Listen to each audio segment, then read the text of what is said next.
31-year-old Amanda Antoni lived with her husband Lee in the community of Castleridge in northeast Calgary, Alberta, Canada. On the afternoon of Monday, October 26, 2015, he made a frantic call to 911 after coming home and finding her in the basement. According to him, there was blood everywhere, and she was cold to the touch. When paramedics arrived at the house, they found Amanda in full rigor mortis on the blood-soaked basement floor. This suggested that she had died the previous day, Sunday. Deeming the scene suspicious, they called the Calgary Police Service. Patrol Supervisor Sergeant Trent Peterson was the first officer on the scene. He found Lee on the front porch, shaking and visibly upset. The only thing he said was, "She's in the basement." Sergeant Peterson went to the basement stairwell and noticed a partially broken piggy bank on a ledge next to the top of the stairs. As he entered the basement, he found Amanda lying on the floor. He was surprised by the amount of blood. It appeared that she had been struck by something that caused a significant injury to the right portion of her face and skull, where her eye met her hairline. He went upstairs and joined the backup units to clear the house. He told an officer to stay with Lee. He was unsure what had happened or if Lee was involved. Sergeant Peterson described the scene as gruesome and the bloodiest one he had ever seen. The police treated Amanda's death as suspicious based on what was found inside the house. They set up an operational center at the police station and then went through the process of understanding and interpreting the scene to determine what had happened to her. According to Detective Dave Sweet, lead investigator for the Calgary Police Service, there were no signs of a robbery or forced entry, and no items were missing from the house. In the dining room, a chair had been found tipped onto its side. Amanda's phone was found on the floor. It had been broken, and the screen had been cracked. The phone and chair were found on the opposite side of the room from where the basement stairs were located. This evidence indicated to Detective Sweet that there had been some sort of violent altercation. At that point, the police knew that Amanda's death was not natural because her body was in a position inconsistent with natural death. There was also no indication that it was suicide. To Constable T.L. Krezanoski, forensic identification specialist for the Calgary Police Service, it was obvious that something violent had occurred in the basement. Amanda's clothes were covered in blood, and there was blood on the walls.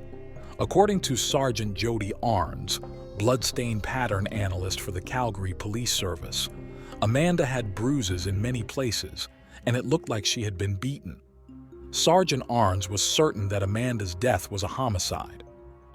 To Detective Sweet, it appeared that the killer had left behind the murder weapon, the ceramic piggy bank found on the ledge next to the top of the stairs. Its front was sheared off. Many of its pieces were strewn down the stairs. More pieces were embedded in Amanda's forehead. Detective Sweet was bothered by the fact that she was partially clothed, and her pants had been pulled down past her buttocks.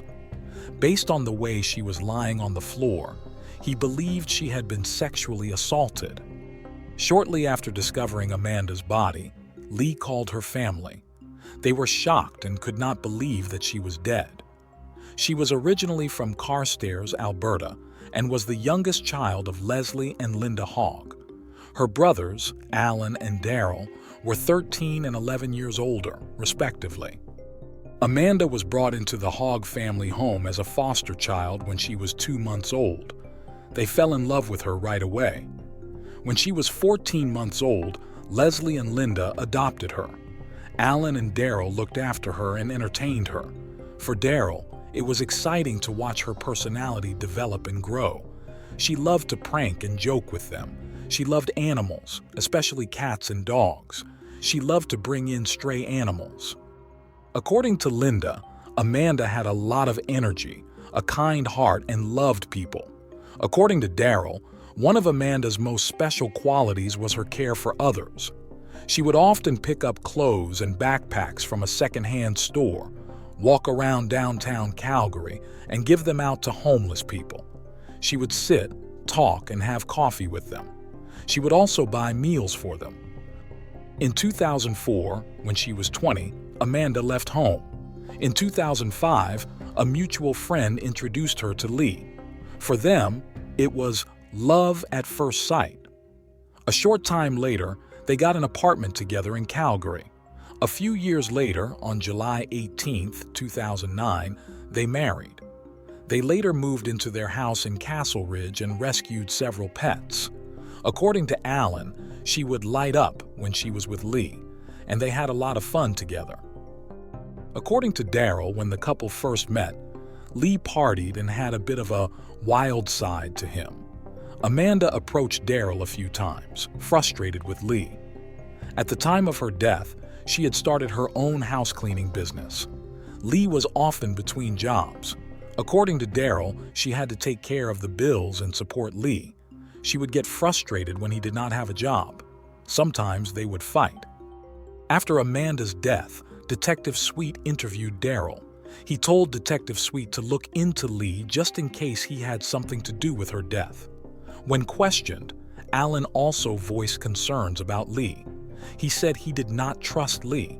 He wasn't sure if Lee was responsible, but he noted that Lee was impulsive with his rage.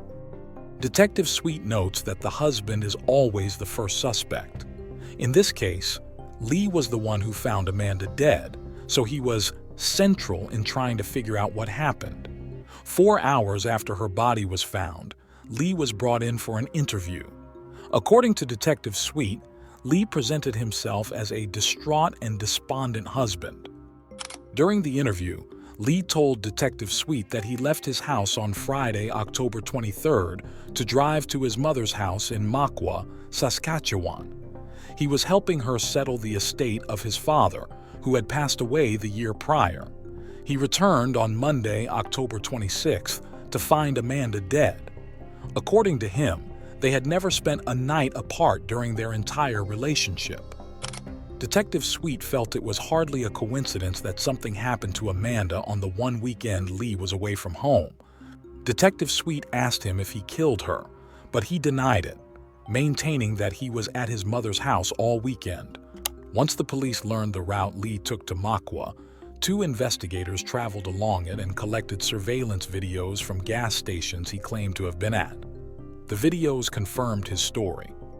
The police considered the possibility that Lee may have hired someone to kill Amanda. However, they found no evidence that he was in contact with someone else, or that an arrangement had been made for someone to kill Amanda while he was away. They also found no evidence of distress in the marriage. They then ruled him out as a suspect. Detective Sweet asked Lee if he knew who killed Amanda, but he said no. He described her as his better half. He fell in love with her personality. She made everyone smile and ensured they were comfortable. In October 2015, shortly before her death, they went to San Francisco, California, her favorite place. Because she was an organizer, she had everything planned out. They went on bus tours and visited Fisherman's Wharf and Alcatraz. Lee was not worried when the police were investigating him. He knew they were doing their job and had to look at the spouse first. He was fine with it because he wanted to know what happened to Amanda. The police next examined Amanda's activities before her death. They learned that she had originally planned to travel with Lee to Makwa that weekend. But at the last minute, she stayed home because she was not feeling well. On the morning of Friday, October 23rd, she told Linda she had a migraine and did not have plans for the day. According to Daryl, Amanda occasionally had severe migraines. He figured that her migraine that day must have been bad if it kept her from going with Lee. That morning, she told Lee, "You've got to go help your mom. I'll stay here, and I'll see you on Monday when you come back home." When he left at 11 a.m., that was the last time he saw her alive. When Lee got to his mother's house, he called and talked to Amanda. When he asked about her headaches, she said, "They're still kind of bad." According to Detective Sweet, Amanda and Lee were in almost constant contact from Friday to Saturday. There was a long record of text messages back and forth. She also researched herbal remedies for her migraines on her computer. The police believe she may have gone to local herbalists or pharmacies for treatment on Friday and Saturday. The last time Lee spoke to Amanda was on Saturday when he called her at 7:06 p.m. She said her migraines were going away. Suddenly, their dog Ruby started barking excitedly. Amanda yelled, "Shut up, Ruby!" and Ruby yelped. He heard Amanda walking and then a crunching sound. Then at 7:10 p.m. the phone cut out. He said, "Hello, honey, Amanda?" But there was no response. Lee hung up and tried to call Amanda back. However, it went straight to voicemail. He called on his mother's house phone. Once again, it went straight to voicemail. He wasn't sure what had happened. He wondered if she had dropped her phone or if the battery had died. After waiting for a while, he texted her. She did not reply. At 10:44 a.m. on Sunday, Lee texted Amanda again. Once again, she did not reply. He figured she was busy, possibly visiting family members. He didn't think anything bad had happened. He was also busy trying to organize things with his mother. On Sunday night, he decided he would go home the next morning and surprise her. At around 8:30 a.m. on Monday, Lee headed home. The only time he stopped was for gas. When he arrived home at around 3:45 p.m., the front door was locked. He walked inside and checked the living room and kitchen, but Amanda was not there. When he looked in the dining room, he found her purse and keys on the dining room table. He went upstairs, believing she was taking a nap. He went into the bedroom and bathroom but could not find her. Lee let Ruby out the back door, figuring she had to go to the bathroom. Ruby and their two cats, Gizmo and Meatloaf, were in a frenzy. Their food and water bowls were empty, and there was dog urine on the floor. He realized the only place he had not checked was the basement. According to him, Amanda did not like it that much. She had a creepy feeling about it. Lee turned on the light, walked down the first 4 stairs, and noticed blood on the basement floor and walls. Bloody drag marks led to a small room off the main basement area. He found Amanda lying there in a pool of blood. He yelled her name, but she did not answer. He turned around and started shaking. He then ran upstairs and called 911. The 911 operator asked Lee if he knew if Amanda was still alive, and he said no. The operator asked him to go back downstairs and check on her. He did not want to go back downstairs. He said that was the hardest thing to do. When he touched her, he realized she was cold. Based on the facts and evidence in this case, Detective Sweet believed that the assault on Amanda likely occurred around 7 p.m. on Saturday. That was the last time she was known to be alive. There was no activity on her phone after that time. The police had significant concerns that a violent offender was running around Northeast Calgary. The police relied on their forensic crime scene unit to assist them in identifying the offender using evidence from the scene, including fingerprints, footprints, and DNA. It was one of the worst scenes Sergeant Arns had ever been in. She had never seen one where so many types of patterns and stains were visible. Constable Krezanowski was the primary forensics investigator responsible for processing the scene and collecting the evidence. She dusted doors for fingerprints but did not find any. In the blood, they found about 12 impressions, most of which were foot impressions. Detective Sweet was perplexed by 2 footprints at the bottom of the stairwell facing up the stairs. According to Sergeant Arns, the toes almost touched the base of the stairs, but the prints did not proceed up the stairs. There were also 2 slippers at the base of the stairs. Detective Sweet believes Amanda was wearing the slippers when she was injured. What was most puzzling to Sergeant Arns was that she could not find any shoe impressions. The only impressions found were from bare feet. They also found back and forth swipe marks in the blood. She thought someone had done this to cover up their shoe impressions. According to Detective Sweet, there were no obvious defense wounds on Amanda's body. However, she was covered in several bruises. According to Sergeant Arns, an offender sometimes ends up with a bloodletting injury while committing a violent crime.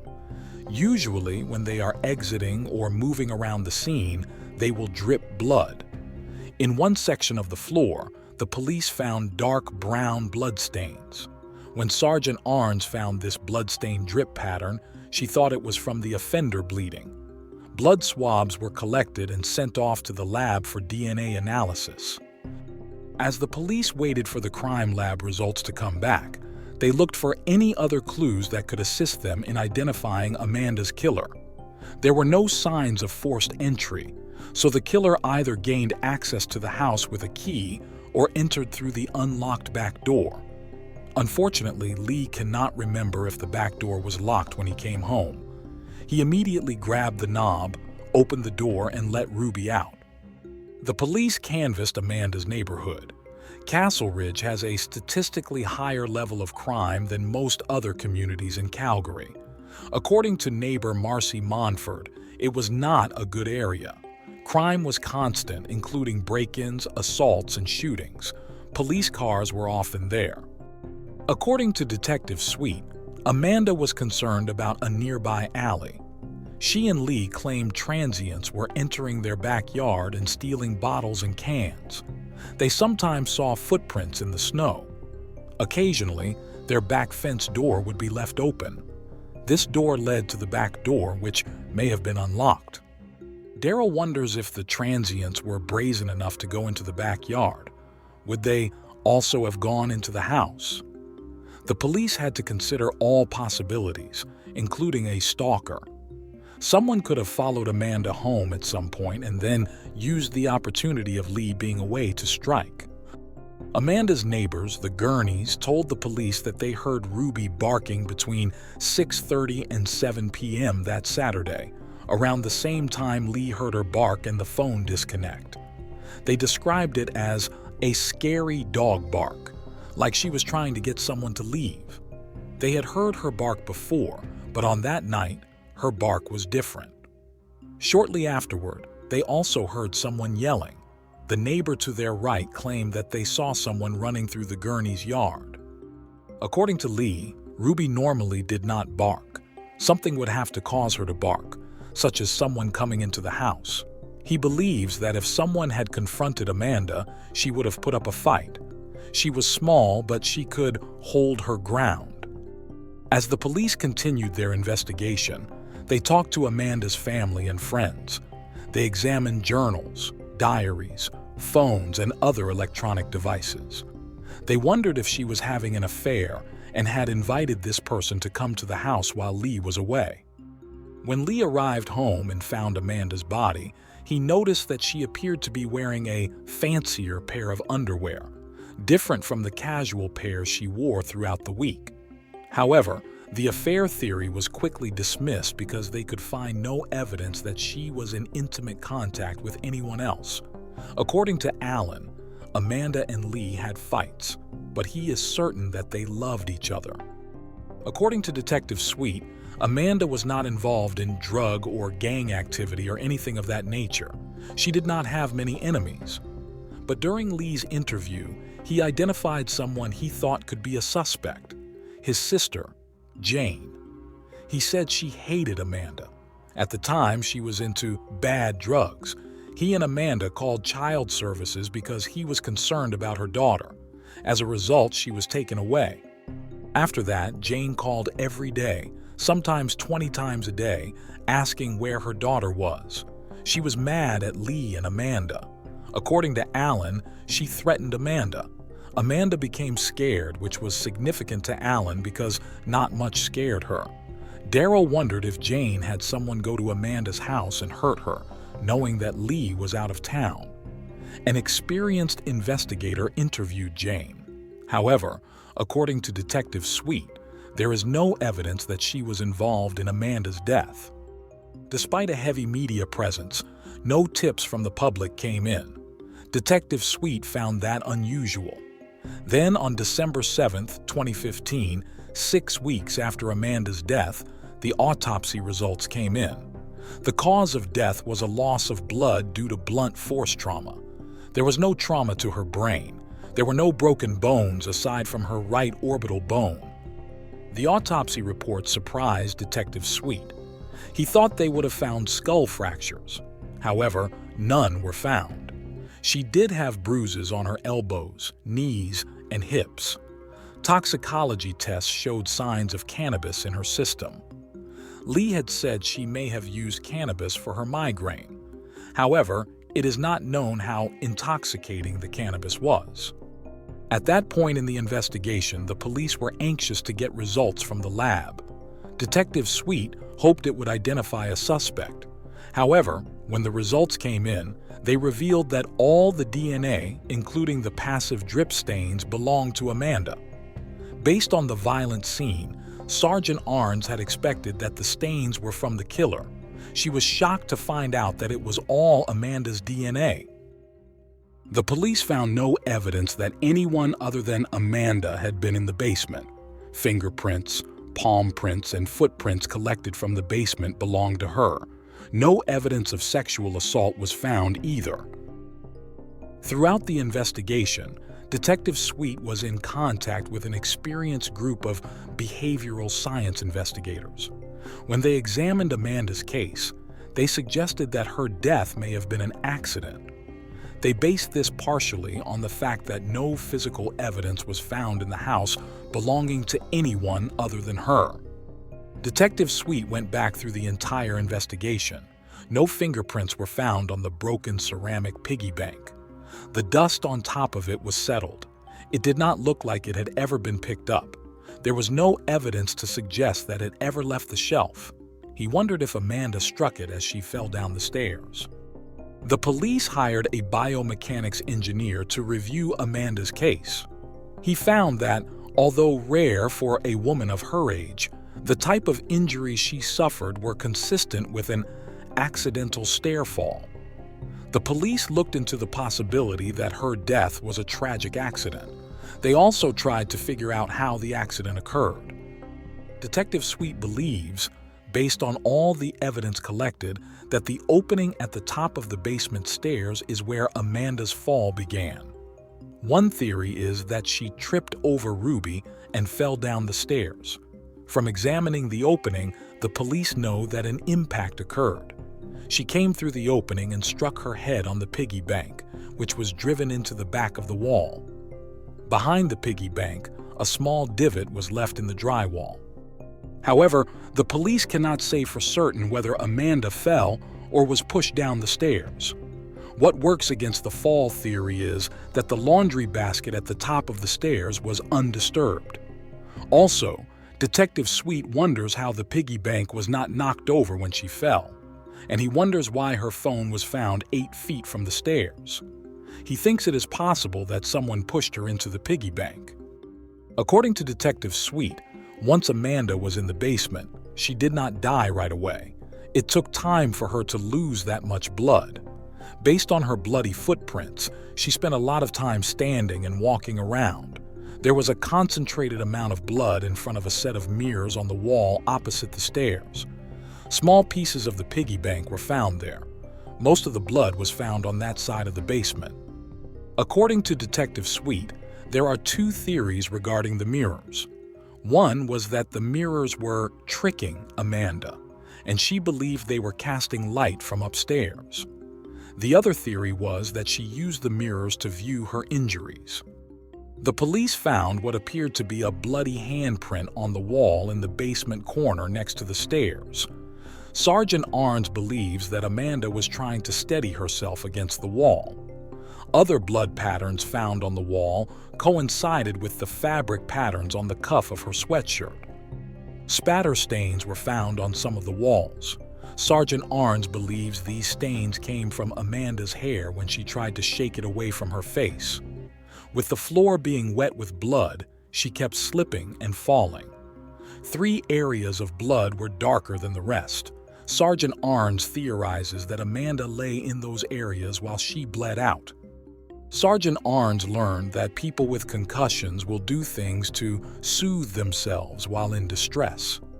She believes that while lying on the floor, Amanda may have rubbed the blood back and forth into the floor to try and soothe herself. Swoosh marks found in the blood seem to confirm this. Linda does not believe Amanda's death was an accident. For Lee, what he saw in the basement does not add up to a fall. When Sergeant Arns heard that it might have been an accident, she could not believe it. She felt that Amanda had been beaten and had too many marks on her. She has attended many accident scenes but has never seen that amount of blood. Alan does not think Amanda's death was an accident. He points to Ruby barking and the overturned chair. He believes someone pushed her down the stairs. Nearly 45 hours passed from the time Lee last spoke to Amanda at 7 p.m. on Saturday to his return home at 3:45 p.m. on Monday.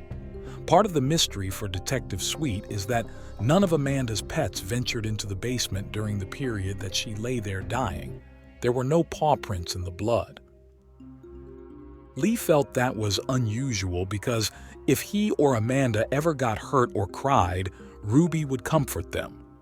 Sergeant Arns wonders why Ruby did not go downstairs and check on Amanda if she fell and was in distress. She wonders if someone in the house prevented Ruby from going downstairs. Constable Krasnowski feels that there are many unanswered questions in this case. There are factors she cannot explain and things that do not make sense. Detective Sweet notes that, based on the footprints on the floor, Amanda stood at the base of the stairs at one point. He does not understand why she did not go back upstairs. He believes she was capable of doing it. Detective Sweet thinks two things could have happened. The loss of blood could have diminished Amanda's ability for rational thought, or whoever caused her injury was still inside the house, and she felt safer in the basement rather than going upstairs to face the threat. On December 13, 2016, after a 14-month investigation, the police concluded that Amanda most likely died as a result of an accidental fall down the stairs. However, there was never a full consensus on that ruling. According to the Office of the Chief Medical Examiner, her manner of death remains undetermined. Detective Sweet feels that the accident theory cannot explain everything found at the scene. He notes that a case like hers is never closed. However, it is inactive until new information is received. For Lee, losing Amanda has changed him. He thought that they would grow old together. He wishes he could change the past and stay home that weekend so that she would still be alive. For Daryl, she comes to his mind every day. They had a brother-sister bond and he feels she does not want him to quit. He hopes that if someone knows something about the case, they will come forward.